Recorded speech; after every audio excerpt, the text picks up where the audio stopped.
ഇതൊക്കെ ഉണ്ടാക്കിയിട്ട് എന്തിനാ മരിച്ചിട്ട് കൊണ്ടുപോകാൻ വേണ്ടിയിട്ടാണോ എന്നുള്ളത് പലപ്പോഴും കേട്ടിട്ടുണ്ടാവും. നമുക്ക് ഇവിടെ ചെയ്യേണ്ടതും ഇവിടെ കാണേണ്ടതും ഇവിടെ എക്സ്പ്ലോർ ചെയ്യേണ്ടതായിട്ടുള്ള ഒരുപാട് കാര്യങ്ങൾ നമുക്ക് ഇവിടെ തന്നിട്ടില്ലേ. അതുകൊണ്ടല്ലേ ഈ ഭൂമിന് ഇത്ര മനോഹരമായിട്ട് പടച്ചിട്ടുള്ളത്. പടച്ചൊക്കെ മാത്രമല്ലേ ചെയ്തത്. ഒട്ടകത്തിനെ കാണണമെങ്കിൽ ഇവിടെ ഇരുന്നാൽ കാണൂല. മരുഭൂമിയിലേക്ക് പോകണം, യാത്ര ചെയ്യൂ, മലമുകളിൽ പോകണം, കടലിന് നോക്കൂ, കാറ്റിന് നോക്കൂ, ഇതൊക്കെ കാണൂ, നിങ്ങൾ പോകൂ എന്നുള്ളത് മാത്രമല്ല അവിടെ നിങ്ങൾക്ക് പ്രതിഫലം ഉണ്ട് എന്നുള്ളതും കൂടി പടച്ചോൻ പറഞ്ഞു വെക്കുമ്പോൾ ഇതൊന്നും പോവാതെ നമ്മളിങ്ങനെ കൂട്ടിയിട്ട് പൂട്ടി വെച്ചിട്ട് എന്താ കാര്യം.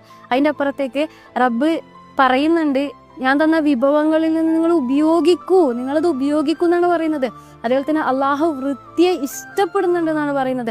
അള്ളാഹുവിൻ്റെ മാർഗത്തിൽ ഒരാൾ സമ്പാദിക്കുകയും ആ സമ്പാദ്യത്തിനെ നല്ല രീതിയിലേക്ക് ചെലവഴിക്കുകയും ചെയ്തിട്ടുണ്ടെങ്കിൽ അവർക്ക് രാവും പകലും ഉറക്കത്തിലും ഉണർച്ചയിലൊക്കെ പ്രതിഫലം കിട്ടിക്കൊണ്ടേയിരിക്കുന്നുണ്ട് എന്നുള്ളതും അവർ സ്വർഗാവകാശമാണെന്നുള്ളതും ഖുർആനിൽ തന്നെ ആയത്തിൽ പറഞ്ഞു വെക്കുന്നുണ്ടെന്ന് പറയുമ്പം നമുക്ക് നമ്മൾ ഉദ്ദേശിച്ചിട്ടുള്ള ഒരു ടൈപ്പ് ഓഫ് പുണ്യപ്രവൃത്തി മാത്രം മനുഷ്യർ ചെയ്യണം എന്നുള്ളതിൻ്റെ അപ്പുറത്തേക്ക് കുറേ കാര്യങ്ങൾ ഈ ഭൂമിനെ എൻജോയ് ചെയ്തിട്ടും ഈ ഭൂമിനെ എക്സ്പ്ലോർ ചെയ്തിട്ടും ഈ ഭൂമിനെ ആസ്വദിച്ചിട്ടും തന്നെ നമുക്ക് ചെയ്യാൻ പറ്റുന്ന ഒരുപാട് കാര്യങ്ങളുണ്ട്.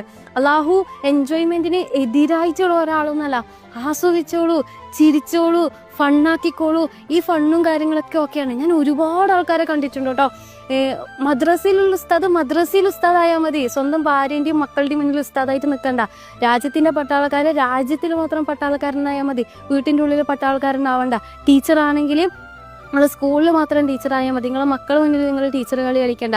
ഇവിടെ ഈവൻ റസൂൽ സല്ലല്ലാഹു അലൈഹി വസല്ലം ആയിഷ ബീവിയിലൂടെ ഓടിക്കളിച്ചിട്ടുണ്ടായിരുന്നു എന്ന് പറയുന്നത്. നമ്മളാണെങ്കിലോ ഞാൻ ഓടിക്കളിച്ചാൽ എന്താ ഈഗോ ആണ് മനുഷ്യന്മാർക്ക്. നമ്മളെന്തോ വല്ല സംഭവമാണെന്നുള്ള തരത്തിലേക്ക് ഉപ്പാക്കും ഉമ്മാക്കും വീട്ടിൽ എല്ലാവർക്കും ഈഗോ ആണ്. അപ്പം അതിൻ്റെ അപ്പുറത്തേക്ക് ലൈഫിനെ കുറച്ചും കൂടി ബ്യൂട്ടിഫുൾ ആക്കുക, കുറച്ചും കൂടി സെറ്റാക്കുക, റെഡിയാക്കിയിട്ട് ജീവിതം എൻജോയ് ചെയ്തിട്ട് ജീവിക്കുക എന്നുള്ളതാണ്. അതിൽ നമുക്ക് ചെയ്യേണ്ടത് മാത്രം ചെയ്ത് ചെയ്യേണ്ടാത്തത് ചെയ്യാണ്ട് നിന്നിട്ടുണ്ടെങ്കിൽ തന്നെ സംഭവം ഒക്കെ അല്ലേ.